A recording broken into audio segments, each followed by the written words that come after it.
questions, and you guys gave me approximately 100 billion of them. So let's talk some Chiefs, guys.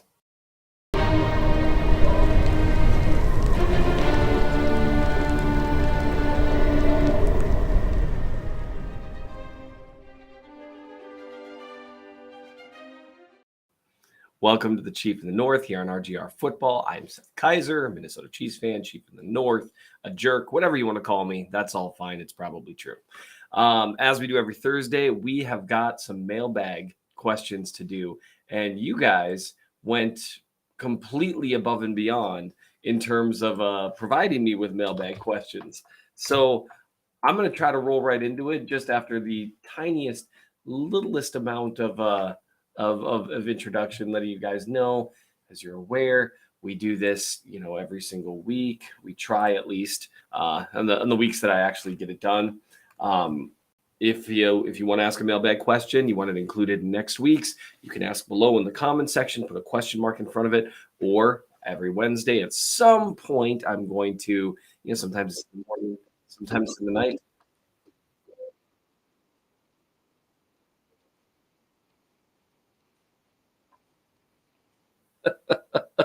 As I had the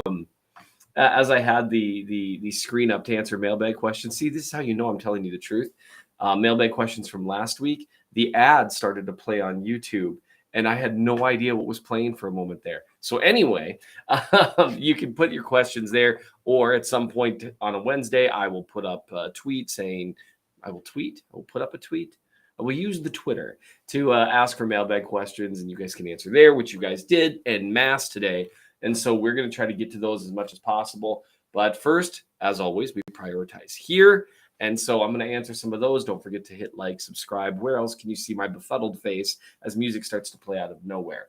Crayson Neely asks, is there a way we re-sign Juju, cut MVS, and bring in DJ Chark? It's evident that we need a strong to go across the middle and wide receivers with speed. P.S. Always thanks for the great content. Hey, thanks for the kind words.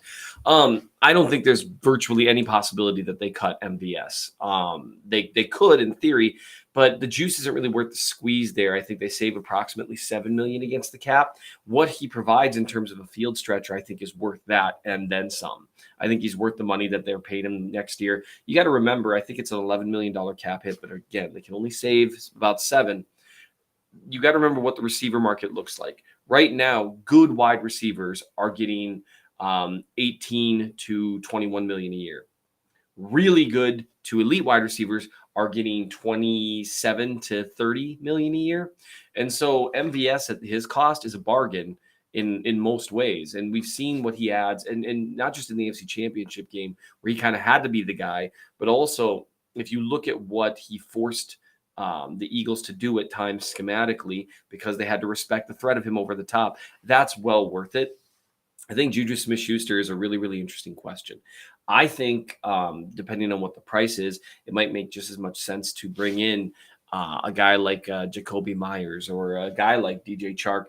I like Juju Smith-Schuster. If health weren't a concern for me, I think he's a perfect complement for MVS, and I think he does pretty well in the offense, and you saw how productive he was. But the nicked up, the injury thing, that is tough, and that's a decision they're going to have to make because as good of a receiver as he is, and he's a good receiver, there have been some availability issues, and even when he is available, he's been playing a little bit nicked up. I don't know if that knee issue, which robs him of some of his explosiveness, is going to go away anytime soon, which is unfortunate but true. If Casey isn't better next year, we don't win the Super Bowl. We must get better in the D-line and secondary. Michael Lee James, O-line cannot get worse. It's more of a comment than a question. And I would say they could be the exact same that they are right now and still win the Super Bowl because they are good enough to win the Super Bowl. That said, I think we've seen the issue with trying to run it back with the exact same roster. So I assume that they're going to make adjustments on the defensive line particularly. The last cheese ball says, according to the expected cost to acquire, which wide receiver would you want the Chiefs to go after? Hopkins trade, Odell Beckham Jr. free agent, T. Higgins trade, Keenan Allen cap casualty, someone else I didn't think of. Of the options that you named, my preferences would be I don't think T. Higgins is actually going to be available via trade. There was basically a misquote of an Athletic article. I don't think he's going to be available. Odell Beckham Jr. I think is just I think I don't know if to use the same phrase. I don't know if the juice will be worth the squeeze there, given his age and his injury history. My favorite two options are the one you listed. Would be if Keenan Allen's a cap casualty. I'd love for him to be in Kansas City. He was still able to get open last year. He threatens the same part of the field as Juju Smith-Schuster.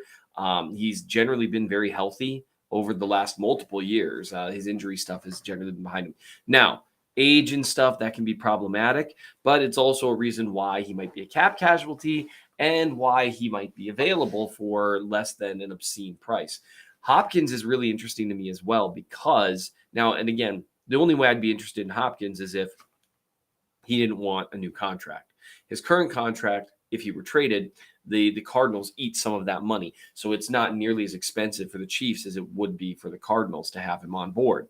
So I could see that as well. It just depends, as ever, what the price is. And so if you're allergic to winning, maybe you should start covering the Raiders. I saw the question mark and I thought that was an actual question. Finley has fun. Finley, that was fun. So let's go into some of the Twitter questions. You guys, man, just showed up. I'm going to get through as many of these as humanly possible. Normally, I start from the top and I work my way down. I'll do that this time anyway. I suppose people should be rewarded for being the first to arrive, right? That's the way this works. So I'm going to try to get through as many of these as possible. They might not be quite as lengthy answers as what you're used to. Who am I kidding? We both know I'm going to provide lengthy answers, and I'm not going to be able to help myself. All right, just a Chiefs fan asked, do you think the Chiefs will be aggressive in free agency? And if so, what position do they target? I think they will be relatively aggressive in free agency every year. They've made at least one decent-sized signing, except for the kind of run-it-back year. And so I'm guessing they target defensive line. I think this is the year that they really try to attack that issue. They've got multiple guys that are free agents, and they made – you could see what happened with the defense when the pass rush was consistent last year. For sure, assuming they don't do something that's going to make me freak out, they have Chris Jones – Mike Dana, George Karlaftis coming back next year. That's a nice little foundation. But, you know, they may be losing Frank Clark. They may be losing Carlos Dunlap. They may be losing Colin Saunders. We'll see what the health future holds for Tashawn Wharton. And so they need to add bodies there. And preferably, the pass rush really came into its own down the stretch last year. But we don't want to see that take a step back. We want to see that consistency. And ideally, we'd want it to be more consistent than what it was early in the season last year. Z-Man says, is it possible the Tyreek trade allows for the thought of trading another big name player could work just as well? Sure, yeah. The reality is it should always depend on the price, and no one's untouchable outside of Mahomes and, in my opinion, Travis Kelce. Well, Seth, what if someone offered 4 first-round picks for Travis Kelce? I'm sentimental. So anyway, I think probably the player most people think about would be, Chris Jones. Personally, I think Chris Jones is a foundational player. We've kind of talked about this before. He's a foundational player you can build the defense around. He's completely unique. He is one of the best 5 defensive players in the NFL. I don't think he's the type of guy you trade. I think he's the type of guy you pay, especially with his age. I think he's going to be 29 when the new season starts. By the time he starts to hit that down slope, maybe 31, 32, you can get out of the big contract, and defensive linemen tend to age fairly gracefully. So the thing with Hill, is always worth keeping in mind, is you have the Mahomes factor, right? You have the Travis Kelce factor, the Andy Reid factor, and you have a lot of reasons why losing an elite receiver isn't necessarily going to hurt you nearly as much. Whereas, there are other situations like the Packers. Now, yes, Aaron Rodgers is great. Not as great as Mahomes right now, and you don't have Andy Reid, and you don't have Travis Kelce. You saw their offense for a while. Now, that's relatively speaking. They managed to find some competency, but not nearly what they were used to. So every single trade, every single player should be approached on their own merits, not from an aggregate viewpoint. Let me give you a good example of what I mean by that. And this kind of goes to the positional value conversation and a very, very, very shallow conversation of analytics. It's better to pass the ball than to run the ball. We all know that. I've been fighting for that for years. It's obvious. In the second half of the Super Bowl, it was better for the Chiefs to run the ball quite a bit more than what they normally would because of how the Eagles were playing, because of the way the matchups were working, because schematically what was going on. that made more sense and it worked. That's why you always need to take the general, which is the aggregate information, which is what analytics can tell you and is incredibly valuable. But you also have to apply that to the specific. Just because, it's kind of like the old Anchorman adage, 70% of the time it works every time. Well, what that means is, it's nonsense. And people recognize that. And that's why it's funny. But you can find yourself in a situation where because something works 70% of the time, you assume you should do it every time. You shouldn't. You should assume that you should do it and then think about the reasons why not to. And I think that's the case of Chris Jones. I think he's worth more to the Chiefs than 2 first-round draft picks, which is what I assume they would get for him. If I think it would be tough to get even 2 first-rounders. I think it'd be more likely to get like a first-rounder, a second-rounder, and some change. And I think he's worth more than that and the cap space that you get with him. So Chris Jackson asked, what does the ideal offensive tackle look like in the Chiefs offense? What are the attributes, capabilities he must have? What are lower priority? Athleticism, polished technique, size, etc. Well, the Chiefs have shown they really like size in their tackles. And polished technique is going to be any tackle in any single system. Personally, what's fascinating to me is that when you look at Orlando Brown Jr., he is not really what you would expect to be the ideal tackle in the Chiefs system, but they've adapted around it. And so I think your ideal guy would be a little more athletic than Brown and be a little more polished, although Brown's technique is kind of underrated. He utilizes his skill set very well. It's just that his skill set is kind of unique because of his size, length, and lack of lateral agility. He's had to adjust to that. So his technique looks a little different than some guys. But I think your ideal offensive tackle would be basically a stronger version of Eric Fisher. What they've done is they found a guy who is an upgrade over Eric Fisher, but has a very different type of skill set. But they've prioritized size. They have prioritized the ability to get after it in pass protection. And so that's really going to be their priority as long as they have Patrick Mahomes. But polished technique is going to be a big, big, big priority in almost any single system. So I think what you're going to see them probably prioritize length as well if they start going another direction. I think there's a chance they just bring back Wiley and franchise tag Brown and bring back the entire group as is. Dan Grubbs asks, what do you think will be the difference in play calling next season based on the perceived contributions of EB as OC being gone? I think people are going to see what they want to see in this. I think that people who believe that Bieniemy wasn't doing anything are going to see that the offense is still incredible. And I think the people that want to see the change are going to be able to see some changes. I think both are true. I think Bieniemy contributed a great deal, but I also think that the system starts and ends with Andy Reid. And so I think there's probably going to be, I think it's going to end up being Matt Nagy. And because of that, I don't think you're going to see that same learning curve that you would have otherwise seen because Matt Nagy's familiar with the system. He's familiar with how to be Andy's offensive coordinator because he's done it. And so I think that you're not going to see as much of a fall off. I'm curious if Bieniemy had a great deal to do with convincing Andy to get a little more on running the ball, given the personnel that they have, and whether or not we see a difference with that with him gone, which will be interesting because they are still very well suited for what they've done to punish teams for how teams were playing them. So you don't want them to move too far away from that. Dorian DeBose asks, says Frank Clark showed up when it matters, not been a consistent pass rusher when we've needed. What options in free agency in the draft intrigue you as a potential replacement for Clark? Where would you rank pass rush among offseason needs? I think pass rush is a pass rush and wide receiver or some kind of offensive weapon. I think those are the 2 top needs. With Clark, I could see them bringing him back, actually. Last year was probably his best year as a Chief. It's just you can't bring him back for star money, and that can be kind of an awkward conversation with a guy who has been kind of one of the guys on the team.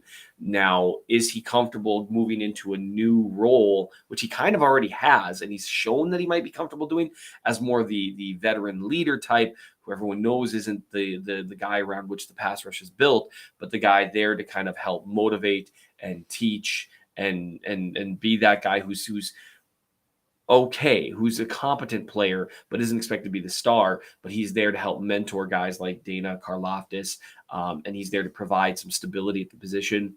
I could see them doing that, but it's just going to have to be for cheaper than what it's been by a wide margin. And you still need to bring guys in. You need to bring in guys who can start off rotating with him or maybe even start over him and see whether or not he's okay with that, because he hasn't been at a high enough level to where that's not something that you wouldn't want to upgrade necessarily. But it was his best season as a Chief last year. It's just, is he willing to take a Carlos Dunlap type deal or a Melvin Ingram type deal? If he is, I think you're cooking with gas a little bit. In terms of replacement, I think they should find at least one veteran defensive lineman, kind of like what they've done, but maybe even trying to boost up that level a little bit. But I also think they should draft at least one or two guys as well. Nate Purcell asked favorite book of the Bible and the Chiefs leading receiver next year, not counting Travis Kelce. I think probably my favorite book of the Bible, I think I change this every time people ask me, that is probably John. I think it's an up close and personal glimpse at Christ. And I think, I'll leave it at that so Ryan doesn't kill me for going too far down a rabbit hole. But I think it provides you with a little more close examination of who Jesus said he was. Man, I want to say more, but Ryan will hurt me. The thing about the Bible, no, I'm kidding. I won't do that. The Chiefs leading receiver next year, not counting Kelce, I think it's going to be a new addition. I don't think Juju Smith-Schuster's back. I think he's probably priced himself out of what the Chiefs should pay him. They've shown a tendency for wanting to keep their guys. Andy Reid's system isn't easy, and Juju Smith-Schuster shows that he knows how to do it. It's just, you got to assume that there's going to be a couple games he's not going to be available and a couple more at least that he's going to be playing hurt. And I don't know if they're going to be willing to pay enough for that. All right. Trophy number 3 asks, if you chose which number one receiver that Veach put all his chips in for, who would it be? And who would be the best fit in this offense? I think the Chiefs honestly have shown themselves to be a chameleon. I mean, they can run their offense however you see fit. I think if they were going to try to get a guy that they think could be a legitimate number one in the offense, again, trading for DeAndre Hopkins, if he's not looking to get a new deal, he's just not at the age you can sign him to a giant deal at this point.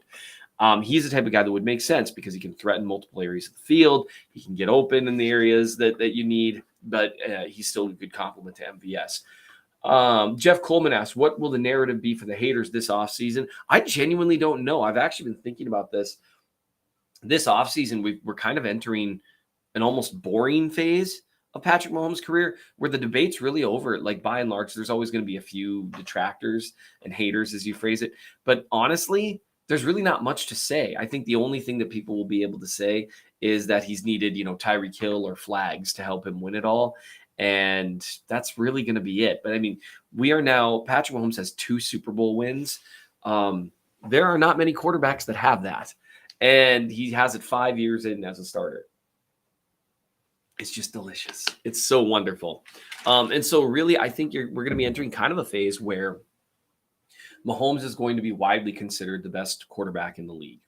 And now I think all it's going to take is just a few stumbles next year, one kind of game or someone else having a really good start. And the conversation is going to start all over again. But right now, really, you're not going to see anything outside of clowns trying to claim anything else. He's proven it. And he's kind of entered that point that Aaron Rodgers was in for 4 or 5 years where there wasn't even a debate about who the best quarterback in the league was.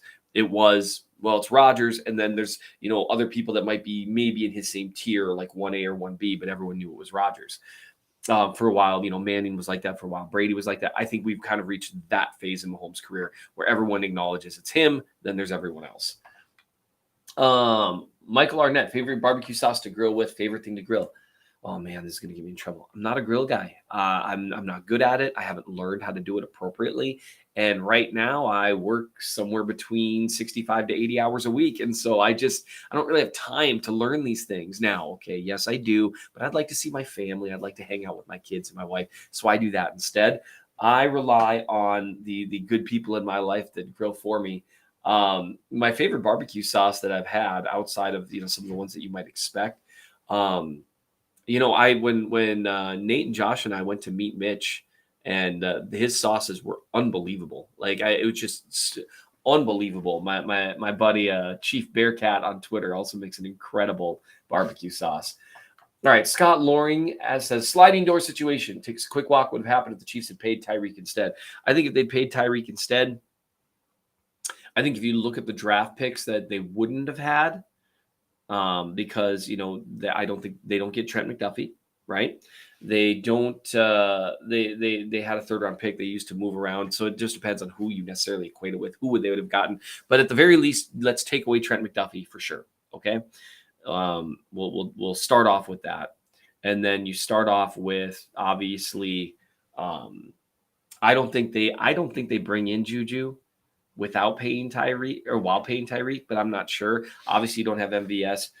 I think they maybe win it all again, but I think at the very least the defensive reformation was a big part of how they were able to go all the way this year. And I also think it would have been difficult for them to completely reformulate the offense.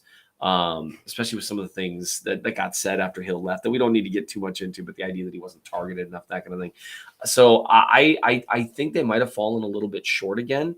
And again, it's not just McDuffie. There were other draft picks that they were able to make. I don't have it in front of me, but the complete defensive turnaround I think would have been tougher, and they needed that to win the Super Bowl. So I think let's assume almost everything else goes the same and Mahomes gets hurt again. I don't know that the way they build the offense is quite the same to handle Mahomes being so gimpy, and I don't know that the defense is able to step up as much as it did. So yeah, I think sliding doors. I think maybe they fall just short again. PJ Thompson asked which Chief likely to move on next season will be the hardest to replace. I think Juju Smith-Schuster. I think what he brought will be difficult to replace if he moves on. Doug Lake asks, what's the over-under on Chiefs assistants going to the Commanders coaching staff with literally zero insider knowledge? Is 3 right? I think 2. I think people are, unless they get a pretty nice promotion, I think people like working with Andy Reid, and they also recognize that that is a way to advance your career, and especially if you play for on the offensive side of the ball. Brian Simon asks, what is Chris Jones' contract situation? He's got 1 year left with a giant cap hit, a perfect time to extend him and actually lower his cap hit in 2023, even by a pretty sizable margin. And then those cap hits can be bigger in 24, 25, 26 as the salary cap continues to go. Well, actually, this way for you guys. Red Wonder asks who the Chiefs should target in free agency.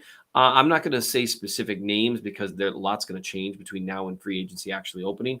But I will say I think they should get a defensive lineman, and I think they should at least look at the offensive tackle situation to kind of figure out what's going to happen. There's a chance Andrew Wiley priced himself out of what they're able to pay, knowing that they're going to have to pay Creed and Trey in a couple of years here. If we do sign, KHI asks, if we do sign OBJ, Orlando Brown Jr., what does that mean for Smith, Creed, and Tooney? It means you're going to have to give up at least one of them down the road here. Also, how important is it to bring in a wide receiver 1 draft or free agency this offseason? Not terribly. You need they've shown it. What I do think they need to do, though, is you need to get man coverage beaters. Sky Moore has shown he can do it. I'm going to be writing about that this offseason, but I think you need more. Juju Smith-Schuster was able to help significantly against zone. He's not really a man coverage beater with how he plays currently, other than some back shoulder throws and that sort of thing, which is certainly valuable, but they might need to bring in a little more juice there. All right, I've got time for just like 1 or 2 more, and I'm going to miss so many of these. Scott Lawrence asks, what is your favorite play of the season? My favorite play of the season, the Chris Jones sack of Burrow to close out the AFC Championship. I was so happy for him, and it was such a great play. So there's a lot going on there. A close second would be probably the flip, the flip against Denver where he tossed that. That was unbelievable. Seeing Mahomes do something that even we've never seen him do before, it never gets old. Uncle Glenny, I'm sorry guys, this is the last one I'll have time for, and I've left so many on the table here. We're gonna have to do one of these on the Chief of the North newsletter soon. He asked, what's the one move Veach could make that realistically would convince you that we're gonna repeat? The one move, bringing in a second star pass rusher. A close second would be bringing in another star, finding a way to make another star, to get another star on board that would make sense as a weapon. And so, like I said, if you can trade for Hopkins without having to give him a new deal to where he's actually pretty cost controlled, absolutely. Bringing in, Payne, he's going to get franchise tag, but someone like that, absolutely. So those are the things that would really get me going, guys. we have run out of time for these mailbags. One of these days, I'm going to have to do like an hour and a half show, and we'll get to all of them. For now, I really appreciate your guys' participation. I appreciate how many questions you guys ask, even when you know that I'm only going to be able to get to like 10 or 15 of them. You guys are completely awesome. If you have any questions for next week, if you want them prioritized to where you know they'll get answered as opposed to going on Twitter, you ask them in the comment section below. Make sure to put some question marks in front of them. I appreciate you guys. Make sure to hit like, subscribe, do all that fun stuff. And just keep in mind, it is a great offseason to be a Chiefs fan.